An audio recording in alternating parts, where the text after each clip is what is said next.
नमस्कार स्टूडेंट्स। आज हम hydro electric power plant discuss करेंगे। हाइड्रो इलेक्ट्रिक पावर प्लांट से डेवलप की जाती हैं और ये जल की स्थितिज ऊर्जा को यूज़ में लेते हैं। हाइड्रो इलेक्ट्रिक पावर प्लांट में जल को एक डैम में स्टोर किया जाता है जो कि ग्राउंड से काफ़ी ऊपर लेवल पर होता है और यूजुअली जो हिली एरियाज़ हैं, पहाड़ी क्षेत्र हैं, वहाँ पर ये डैम बनाया जाता है। तो इस तरह से डैम बनाकर किसी भी रिवर के ऊपर जब डैम बनाया जाता है तो वो एक तरह से वाटर हेड क्रिएट करता है और ये वाटर हेड ही पानी को स्टोर करने का काम करेगा, जिसमें जल की एक अच्छी अमाउंट ऑफ पोटेंशियल एनर्जी मिलेगी। जब ये जल वाटर टरबाइन के ऊपर अपर लेवल से नीचे आएगा, गिरेगा, तो ये उसकी पोटेंशियल एनर्जी काइनेटिक एनर्जी में कन्वर्ट हो जाती है, यानी उसकी स्थितिज ऊर्जा गतिज ऊर्जा में परिवर्तित हो जाती है।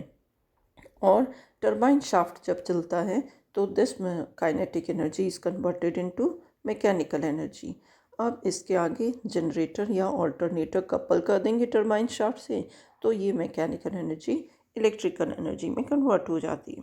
तो इस तरह से जो पावर डेवलप होती है उसके लिए फॉर्मूला होता है P is equals to WQ H eta into 9.81 into 10⁻³ kilowatts, जहाँ पर जो W है that is specific heat of water, Q आपका फ्लो रेट है वाटर का मीटर क्यूब पर सेकेंड में, then H is the height of fall या जो हेड डेवलप किया गया था मीटर्स में, दैट हेड इज़ H, और नीटा इसकी ओवरऑल एफिशिएंसी हो गई।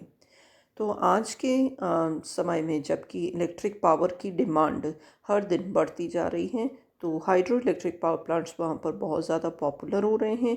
हर कंट्री ये कोशिश कर रही हैं कि ज़्यादा से ज़्यादा hydro electric power stations develop किए जाए, जिससे इलेक्ट्रिसिटी की डिमांड को ज़रूरतों को पूरा किया जा सके।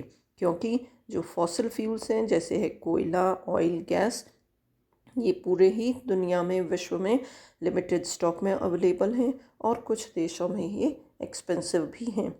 तो हाइड्रो इलेक्ट्रिसिटी एक अच्छा इलेक्ट्रिकल सोर्स हो सकता है, एक अच्छा ऑप्शन अवेलेबल हो सकता है अदर देन फॉसिल फ्यूल्स। तो ऐसे कोई भी पावर स्टेशंस या पावर प्लांट्स जो कि वाटर की पोटेंशियल एनर्जी को यूज़ में लेते हैं इलेक्ट्रिसिटी को जनरेट करने के लिए, इस तरह के पावर प्लांट्स को हाइड्रो इलेक्ट्रिक या हाइड्रो पावर प्लांट्स कहेंगे। इसका वर्किंग प्रिंसिपल देखें तो मेनली जो हाइड्रोलिक पावर है या हाइड्रोलिक एनर्जी जो है वो इलेक्ट्रिकल एनर्जी में कन्वर्ट होती है यहाँ पर। तो इस हाइड्रो इलेक्ट्रिसिटी को जनरेट करने के लिए जो हाइड्रो इलेक्ट्रिक पावर हम पावर प्लांट्स में जो व्यवस्था की जाएगी या उनकी वर्किंग होगी, उसके लिए ये एक ब्लॉक डायग्राम दिखाई दे रहा है। इस ब्लॉक डायग्राम में एक हाइड्रो इलेक्ट्रिक पावर प्लांट के मुख्य अवयव दिखाई दे रहे हैं। तो सबसे पहले एक रिजर्वॉयर दिख रहा है, देन उसके आगे डैम कंस्ट्रक्ट किया गया है। इसके बाद में एक प्रेशर टनल दिख रहा है जिसमें सर्ज टैंक दिख रहा है, then valve house, penstock, power station और नीचे का एरिया टेल रेस है। तो ये इसके कुछ मुख्य अवयव हैं, मेजर एलिमेंट्स हैं एक हाइड्रो पावर प्लांट के लिए। तो हाइड्रो इलेक्ट्रिक पावर स्टेशन को हम कहें कि उसमें सबसे पहले तो वी नीड पोटेंशियल एनर्जी, और पोटेंशियल एनर्जी के लिए हमें ज़रूरत है कि हमारे पास में एक अच्छी मात्रा में जल एक ऊंचाई पर स्थित होना चाहिए। और ये जब तक हमको इलेक्ट्रिसिटी जनरेट करना है उस पूरे टाइम के लिए हमको उस पर्टिकुलर हेड के ऊपर एक huge amount of water is required. तो एक हाइड्रो इलेक्ट्रिक डैम जो है किसी भी रिवर या लेक के ऊपर इसके लिए बनाया जाता है, और इस डैम के साथ ही एक स्टोरेज रिजर्वॉयर भी रखा जाता है, बनाया जाता है, जहाँ की वाटर स्टोर किया जाता है डैम के बैक साइड में।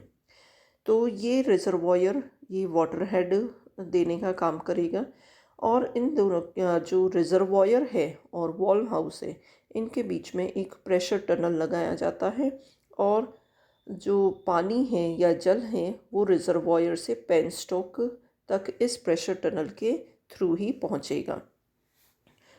एक स्लुइस वॉल्व जो है वॉल हाउस में लगाया जाता है, जो कि पावर स्टेशन में वाटर फ्लो को कंट्रोल करता है। और अगर किसी केस में पेन स्टॉक में कोई खराबी आ जाती है, वो बर्स्ट हो जाता है, तो उस स्थिति में ये पावर की वाटर की सप्लाई को कट करने का काम करेगा। तो ये स्लुइस वॉल्व लगाया जाएगा वॉल हाउस में। तो ये जो पेन स्टॉक आगे है वॉल हाउस के बाद में जो पेन स्टॉक लिखा हुआ है, it is a huge steel pipe जिसमें पानी को या जल को वॉल हाउस से टरबाइन तक पहुंचाया जाएगा। तो पेन स्टॉक सिंपली एक पाइप होता है स्टील का जहाँ पर जल वॉल हाउस से टरबाइन तक पहुंचता है। सर्च टैंक वॉल हाउस के जस्ट पहले एक सर्च टैंक दिखाई दे रहा है। तो ये सर्च टैंक बनाया जाता है सो एज टू मतलब जो वाटर का प्रेशर होता है उसको रेगुलेट करने के लिए। तो जैसे किसी भी तरह से कोई वेरिएशंस जब आते हैं लोड में, तो उससे वाटर प्रेशर चेंज होता है। इसी वाटर प्रेशर को रेगुलेट करने के लिए सर्च टैंक लगाया जाता है।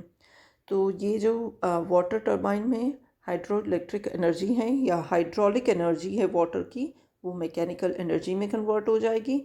और इसी मैकेनिकल एनर्जी के लिए उसको इलेक्ट्रिक एनर्जी में कन्वर्ट करने के लिए ऑल्टरनेटर टरबाइन के आगे लगाया जाएगा। तो इस तरह से ये इसका वर्किंग प्रिंसिपल है। वी कैन सिंपली से कि जब जल एक हाइट पर स्थित है, उसकी एक पोटेंशियल एनर्जी है, और जैसे इसको उस ऊंचाई से नीचे गिराया जाएगा तो उसकी पोटेंशियल एनर्जी काइनेटिक एनर्जी में कन्वर्ट होगी। एंड ये काइनेटिक एनर्जी जब शाफ्ट को रोटेट करती हैं टरबाइन की शाफ्ट को, तो this is converted into mechanical energy. और इसके आगे जब एक ऑल्टरनेटर या जनरेटर कपल कर दिया जाएगा तो mechanical is converted into electrical energy. तो 4 कन्वर्जन्स हो गए। पोटेंशियल को काइनेटिक में कन्वर्ट करके, देन काइनेटिक से मैकेनिकल एनर्जी में कन्वर्जन किया, and then finally we get the electrical energy. Now comes advantages and disadvantages of hydro electric power plant. तो किसी भी हाइड्रो इलेक्ट्रिक पावर प्लांट में के काफ़ी एडवांटेजेस हैं। सबसे पहला तो क्योंकि यहाँ पर वाटर हमने एज अ मेन सोर्स लिया है एनर्जी का, तो हमको फॉसिल फ्यूल्स की यानी कोल, ऑयल, नेचुरल गैस, इन सब की हमको रिक्वायरमेंट नहीं है। फिर ये plant neat and clean plant है क्योंकि यहाँ पर किसी भी तरह का कोई स्मोक या ऐश डिस्पोजल की रिक्वायरमेंट नहीं रहती है, यानी कोई राख का फॉर्मेशन नहीं होता, कोई धुआं नहीं होता। तो नीट एंड क्लीन प्लांट है। इसमें जो इसकी ऑपरेटिंग कॉस्ट है, मेंटेनेंस कॉस्ट है, अदर पावर प्लांट्स के कंपैरिजन में देखा जाए तो it is the most cheapest power plant, क्योंकि वाटर जो है वो पूरे ही वर्ल्ड में इट इज़ फ्रीली अवेलेबल।